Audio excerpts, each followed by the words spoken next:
everyone. Welcome to Revolutionizing Engineering Education. I'm your host Niraja Manim and I'm on a mission to reshape the way we teach engineering. In today's episode, we will dive deep into the need for change in the traditional engineering education system and explore how AI can help us bridge the gap. Traditional engineering education often divides subjects into separate chapters, making it challenging for students to connect the dots and see the bigger picture of the subject. Now, it's time for a transformation.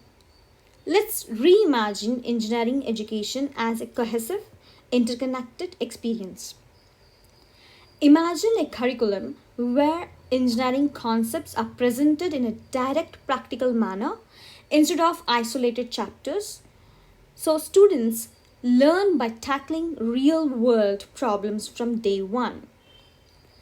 This approach not only makes learning more engaging but also prepares students for the complex challenges they will face in their careers.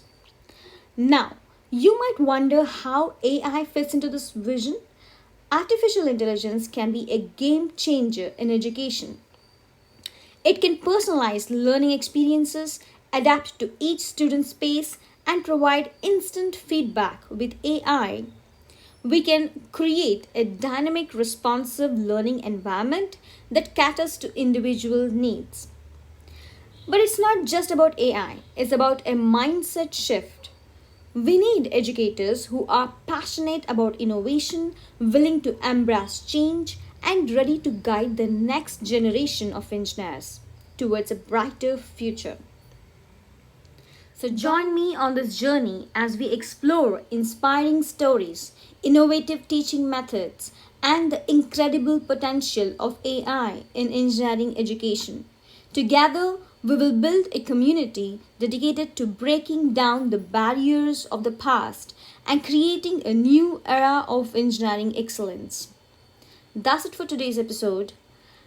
Revolutionizing engineering education. I hope you're as excited as I am about the possibilities that lie ahead.